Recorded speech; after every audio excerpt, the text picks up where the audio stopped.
Hola amigos, bienvenidos a Mar de Historias.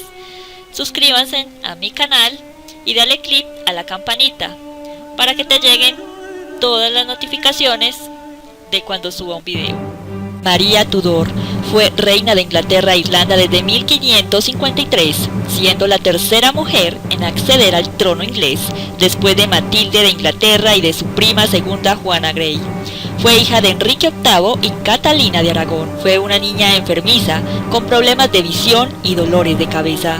Tras vivir marginada durante su juventud, con 37 años subió al trono de Inglaterra y se casó con Felipe II de España, pero su breve reinado dejaría un amargo recuerdo. La vida de María Tudor estuvo marcada desde un principio por la fatalidad.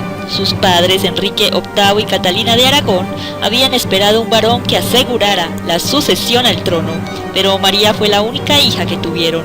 11 años después del nacimiento de María, que se produjo el 18 de febrero de 1518, y al no poder garantizar su descendencia, Enrique VIII pidió a Roma la cancelación de su matrimonio con Catalina, pero el Papa se negó, por lo que Enrique VIII optó por contraer matrimonio en secreto con Ana Bolena, con la que tuvo a la futura Isabel I. Durante su infancia, Enrique VIII negoció posibles matrimonios para su hija María. Cuando solo tenía 2 años, fue prometida al hijo del rey, a Francisco I de Francia, pero 3 años después se canceló el trato. En 1522 se acordó el Tratado de Windsor, por el que se casaría con su primo, el emperador Carlos V, que por entonces contaba con 22 años. Sin embargo, el compromiso también se rompió años después. Fue entonces cuando se sugirió la boda con el padre del delfín de Francia, Francisco I, quien deseaba una alianza con Inglaterra. Un tratado de matrimonio se firmó en el que se estipulaba que María se casaría con Francisco I o su segundo hijo, Enrique, duque de Orleans. Sin embargo, el cardenal Thomas Wolsey, consejero jefe de Enrique VIII, consiguió asegurar la alianza sin el matrimonio. Más tarde, el matrimonio con Catalina fue declarado inválido. Enrique entonces rompió relaciones con la Iglesia Católica y se proclamó cabeza de la Iglesia Anglicana. Como consecuencia de ello, Catalina de Aragón perdió su título de reina, pero mantuvo el de princesa viuda de Gales, título que llevaría como viuda del príncipe Arturo, su primer esposo. María fue declarada ilegítima, pasó a recibir el trato de señora María y se la apartó de la línea de sucesión, ocupando su puesto su media hermana, hija de Ana Bolena y futura reina Isabel I. María fue expulsada de la corte, así como sus sirvientes de sus trabajos, y fue obligada a servir como dama de compañía de Isabel. No se le permitió ver a su madre ni asistir a su funeral en 1536. Se dice que la razón del frío comportamiento hacia su hermanastra Isabel se debió al trato que recibió durante estos años. La separación de sus padres le ocasionó a María Tudor un gran pesar, y frente al dilema de seguir el protestantismo de su padre o inclinarse por la fe católica de su madre, decidió mantenerse fiel a su madre. Ante la posición religiosa adoptada por Inglaterra, los acontecimientos nos hicieron esperar. La Torre de Londres se llenó de prisioneros que desobedecían el régimen impuesto. La ejecución de Ana Bolena en 1536 mitigó el ambiente enrarecido. Ana Bolena, acusada de adulterio por su marido, el rey Enrique VIII, aunque esto fue más porque Ana no pudo darle su anhelado hijo varón. Ana Bolena rondaba la treintena cuando fue decapitada con un golpe de espada, víctima de una conspiración y tras un juicio más que discutible, promovido probablemente por sus adversarios en el palacio y auspiciado por el rey, que parece ser que estaba obsesionado por engendrar un heredero varón y porque ya estaba enamorado de la que sería su tercera esposa, Juana Seymour. Cuando Ana Bolena fue decapitada, Isabel también perdió su tratamiento de princesa, pasó a ser tratada como señora Isabel y fue eliminada de la línea de sucesión. Pocos días después del fallecimiento de Ana, Enrique VIII se casó con Juana Seymour, quien más adelante falleció tras dar a luz a un varón, el futuro Eduardo VI. María Tudor fue la madrina y presidió el duelo en su funeral. En respuesta a este gesto, Enrique VIII le concedió una casa y le permitió residir en los palacios reales.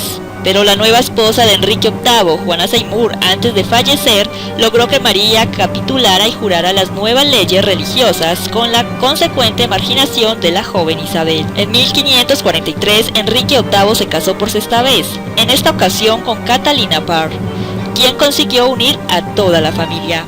Un año después, mediante el acta de sucesión, Enrique VIII volvió a incluir a sus dos hijas en la línea de sucesión detrás de su hijo Eduardo, a pesar de seguir siendo ilegítimas de manera oficial. Enrique VIII falleció en 1547 y su hijo Eduardo VI le sucedió.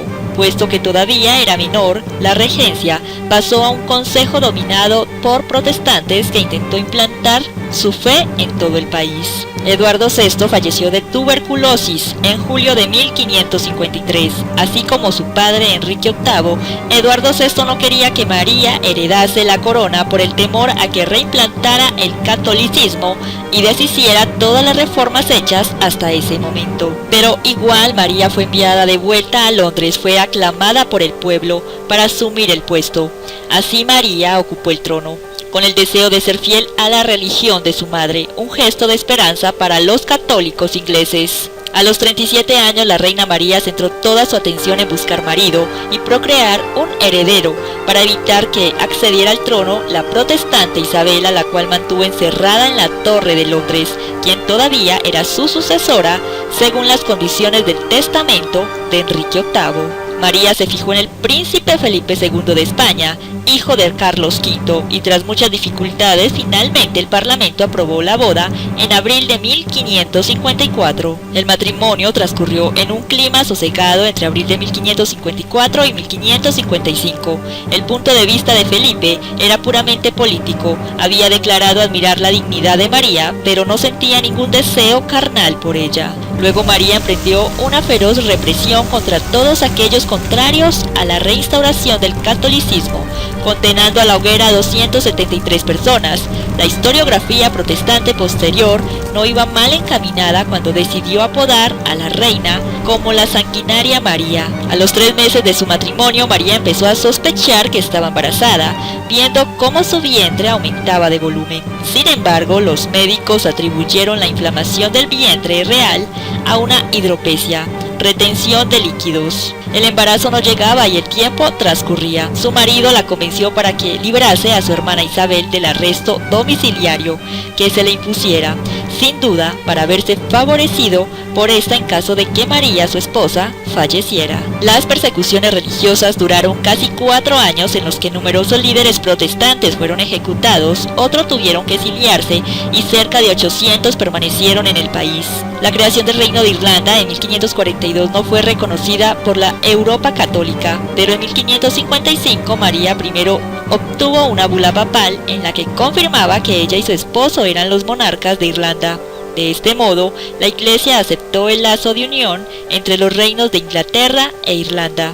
Tras haber heredado el trono de España, después de que su padre abdicara, Felipe II volvió a Inglaterra desde marzo hasta julio de 1557 para convencerla para que apoyase a España en una contienda contra Francia. Durante los años del reinado de María, la persistente lluvia y las inundaciones subsiguientes llevaron a la hambruna.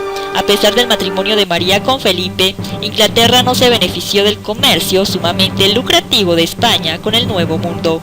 Los españoles guardaban sus rutas comerciales celosamente y María no podía tolerar el comercio ilegítimo porque ella estaba casada con el rey de España, en un intento por aumentar el comercio y rescatar a la economía inglesa. Durante su reinado sufrió 2 falsos embarazos, por lo que se especuló que podría deberse a la presión por engendrar un heredero, aunque los síntomas físicos, entre los que se incluía lactancia y luego la pérdida de visión, hacían sospechar que se trataba de algún desorden hormonal, tal como un tumor de la glándula pituitaria. A partir de mayo de 1558, María permaneció en un estado de enfermedad y debilidad. sufriendo dolores agudos probablemente a causa de quistes ováricos o un cáncer de útero.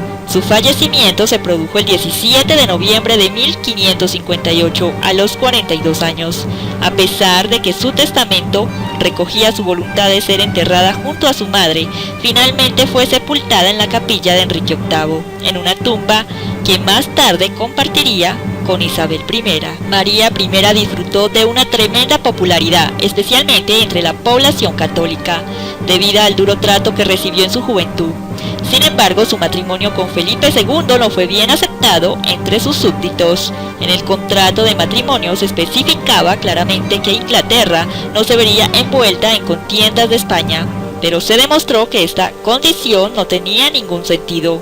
Felipe II pasó la mayor parte del tiempo gobernando sus territorios en Europa continental mientras su esposa permanecía en Inglaterra, y tras el fallecimiento de María, Felipe II pretendió a Isabel I, pues ella ya era la reina de Inglaterra, siendo rechazado por ella.